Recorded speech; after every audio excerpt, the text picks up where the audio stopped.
எடுத்துக்காட்டு 3.39 ஓர் ஈரிலக்க எண்ணின் இலக்கங்களின் கூடுதல் 8 ஆகும். ஓர் ஈரிலக்க நம்பர். இலக்கம்னா என்ன சாமி? நம்பர் தனித்தனி நம்பர், வேற ஒண்ணுமே இல்லை. இலக்கம்னா நம்பர் தனித்தனியா நம்பர்னு அர்த்தம். ஈரிலக்கம்னா எத்தனை நம்பரு? ரெண்டு நம்பருமே எனக்கு தெரியாதுன்னா எடுத்துக்கலாம். அந்த எண்ணை எடுத்துக்கிட்டா அந்த ரெண்டு நம்பருமே தெரியாது அப்படின்னா எடுத்துக்கலாம். இதை மிஸ் எக்ஸ் இன்டு ஒய்னா அது தப்பு. இது ஒரு நம்பர், இது ஒரு நம்பர், அவ்வளவுதான். இது எக்ஸ் இன்டு ஒய்னு படிக்கக்கூடாது, எக்ஸ் ஒய் என்க. ஓகே, அந்த ஈரிலக்க எண்ணின் ஓர் ஈரிலக்கம் எண். ஏன் ஓர் ஈரிலக்கம்னு போடுறாங்க? ஏன் ஓர்னு போட்டாங்க சொல்றீங்க? யாரு ஆன்சர்? உயிரெழுத்து. Very good Lingesh. உயிரெழுத்து ஈ அப்படின்றது உயிரெழுத்து. அந்த உயிரெழுத்து வந்துச்சுன்னா அதுக்கு முன்னாடி ஒருன்னு போடக்கூடாது. என்ன பண்ணணும் கமலகேசா? ஓர் ஈரிலக்கம்னு போடணும். தமிழை தெரிஞ்சுக்க வேண்டியது. ஒரு ஊரா ஓர் ஊரா? ஊர். ஏன்னா ஊ அப்படிங்கிறது உயிரெழுத்து. அப்போ உயிரெழுத்துக்கு முன்னாடி ஒரு போடக்கூடாது. என்ன பண்ணணும்? அப்படியே இங்கிலீஷ்ல சொன்னா அதுக்கு முன்னாடி ஆ போடக்கூடாது. என்ன பண்ணணும்? ஆ. அது ஏண்டா மிஸ் இல்ல மிஸ் வெளிய தான் வெயிட் பண்ணாரு. சரி நான் போறேன், நீ கூட்டிட்டு வா அப்படினு சொல்லி. ஓர் ஈரிலக்க எண்ணின் இலக்கங்களின் கூடுதல். நம்பர் இலக்கங்கள்னா என்ன நம்பர் இருக்கு பாருங்க. கூடுதல்னா பிளஸ். எங்க போணும்? பிளஸ். கணக்குல கூடுதல்ன்ற வார்த்தை பின்னாடி வரும். அந்த பின்னாடி வர வார்த்தையினுடைய கணக்குல அந்த சிம்பிள்னாது பிளஸ். கூடுதல்னா பிளஸ். நிறுத்தினா ஆகும் அப்படின்னு சொல்லிட்டு ஒரு வார்த்தை வந்துச்சுன்னா அந்த ஆகும்ன்றது பின்னாடி வந்துச்சுன்னா எங்க போகணும்? புரிய முன்னாடி போகணும். என்ன ஆகும்? 8 ஆகும். அப்போ என்னது? 8. இலக்கங்களின் கூடுதல் 8 ஆகும்.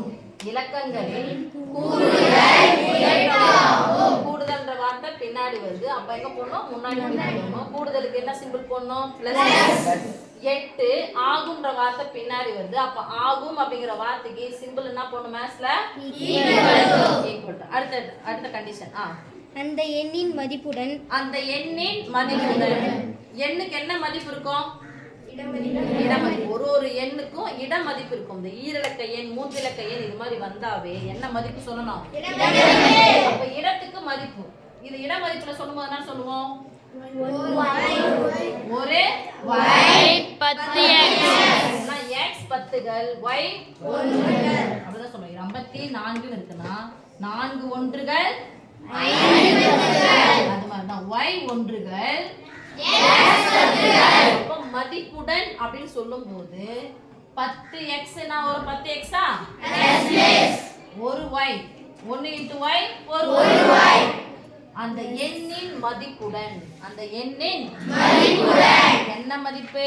இட மதிப்புடன் 18ஐ கூட்ட 18ஐ கூட்டன்ற வார்த்தைக்கு மேத்ஸ் என்ன சிம்பிள்? அப்ப கூட்டன்ற வார்த்தை பின்னாடி வந்துச்சுன்னா சிம்பிள் எடுத்து எங்க போடணும்? நடுவுல முன்னாடி போடணும். கூட்ட நிறுத்துறாங்க. அவ்விலக்கங்கள் இடம்னா குறிப்போமா? இங்க ஈக்குவல் டு. அவ்விலக்கங்கள் இடம் மாறிவிடும் எனில் அந்த எண்ணை காண்க. அவ்விலக்கங்கள் இடம் மாறிடுமா? இடம் மாறிடும்னா இட மதிப்பு என்ன பண்ணிடும்? அப்போ எக்ஸ்கிற இடத்துல யார் வந்துருவாங்க? ஒய்ங்கிற இடத்துல யார் வருவாங்க? எத்தனை ஒய் வரும்? அது சொல்லுங்க. இட மதிப்பே மாறிடும். மதிப்பே மாறினா 10 ஒய் என்ன நடுவுல? ஏன்னா இப்ப 52 எப்படி எழுதுவோம்? 50 ஓகே? அண்டர்ஸ்டாண்ட்? ஓகே. எனில் அந்த எண்களை காண்க. அந்த எண்ணை காண்க. ஈரிலக்க எண்ணை காண்க. இப்ப சாமி இது x + y. அப்ப இது என்ன பண்ணனும்? x + y வடிவத்துல மாத்தணும். மாத்திக்கலாமா? எஸ். அதான் மாத்திக்கலாமே. ஆனா மாத்துறது சரி மாத்திக்கலாம். பார்க்கலாம். x உம் y ஒரு பக்கம் எடுத்துட்டு வரலாமா? எஸ். பிளஸ் 10y சமக்குறிக்கு இந்த பக்கமா வந்துச்சுன்னா y க்கு முன்னாடி ஒண்ணுமே இல்லன்னா என்ன அர்த்தம்? எத்தனை y இருக்கு? ஒரு y. பிளஸ் எத்தனை x இருக்கு? ஒரு x. அந்த பிளஸ் ஒரு x சமக்குறிக்கு இந்த பக்கம் வந்துச்சுன்னா மைனஸ் ஒரு x. இந்த பிளஸ் 18 சமக்குறிக்கு அந்த பக்கமா போச்சுன்னா மைனஸ் 18. எடுத்து வந்துட்டு பாத்தியா, இதை எடுத்து நாங்க போயிட்டு இங்க ஈக்குவல் போட்டோம். ஏன்னா இந்த கேப் வேணும், இந்த கழிச்சு போட போறோம். ஒத்த உறுப்புகளை மட்டும்தான் கூட்டவோ கழிக்கவோ பெருக்கவோ வகுக்கவோ முடியும். இப்போ 10x என்ன 10x ஒரு மைனஸ் வந்தா கழிக்கணும். 10x ல இருந்து 1x கழிச்சா 1x பெரியனுடைய குறி பிளஸ் போடனால என்னன்னு அர்த்தம் முன்னாடி போட வேண்டிய அவசியம் இல்ல, ஆனா அங்க போடுவோம் பாரு. ஒரு மைனஸ் வந்தா கழிக்கணும். அப்போ 10y இருந்து 1y கழிச்சா 1 என்னுடைய குறி மைனஸ். இப்போ ஈக்குவலுக்கு போட்டது ஏன் தெரியுதா? பிளஸ் 18 இந்த பக்கம் வந்துச்சுனா மைனஸ் 18. எத்தனை உறுப்புகள் இருக்கு? 2 உறுப்புகள். இதோன்னு சேர்த்தா 3 உறுப்புகள். அப்ப இது மாதிரி உறுப்புகள் இருக்கும்போது ஃபர்ஸ்ட் எதை பார்க்கணும்னு சொல்லிக்கிறேன்? பொதுவானது. பொதுவானது பாருங்க. இதுக்கு பொதுவானது என்ன போடலாம்? 9. அப்ப கேன்சல் பண்ணிடலாமா? மூணு நம்பரையும் கேன்சல் பண்ணுவோம். 9 9 1 into x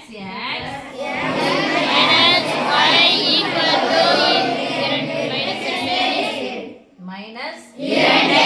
இது சமன்பாடு 1 ன்னு வச்சுக்கலாம். இது சமன்பாடு 2. முதல் சமன்பாடு இரண்டாவது சமன்பாடு ஃபர்ஸ்ட் கம்பேர் பண்ணனும்.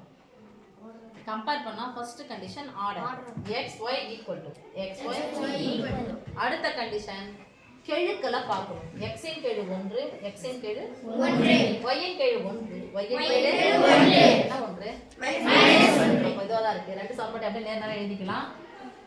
x அப்படியே போடுங்க. x plus 1 y minus y cancel. நான் சொன்னா plus y minus y cancel. எத்தனை x இருக்கு பாருங்க. ஒரு x ன்னா x முன்னாடி இருக்கு அர்த்தம் ஒரு x கூட்டுனா ஒரு மைனஸ் இருந்தா கழிக்கணும். இதுல இந்த ரெண்டு கழிச்சா 6. இப்போ இதெல்லாம் என்ன அர்த்தம்? Very good. சத்தமா சொல்லுங்க டேவிட். 2 மடங்கு x மடங்குனா என்னது? பெருக்கல். சொல்லுங்க. இரண்டாவது பெருக்கல் வாய்ப்பாடு சொல்லுங்க. இரண்டாவது பெருக்கல் வாய்ப்பாடு. ஒரு எண்ணை எந்த எண்ணை 2 உடன் பெருக்கினால் 6 கிடைக்கும். எத்தனை 2 6? 3 6. 3 2 x equal to 3. 3 கூட எதை கூட்டினா 8. இப்போ எண்ணில் போட்டுக்கலாமா? எண்ணில் y equal to therefore அந்த x y தானே? x க்கு பதிலா x க்கு பதிலா y யா 3 y க்கு பதிலா 5. அப்ப என்னப்பா 35. சொல்ல மாட்டேங்கிறீங்க. x y equal to அந்த எண் x y equal to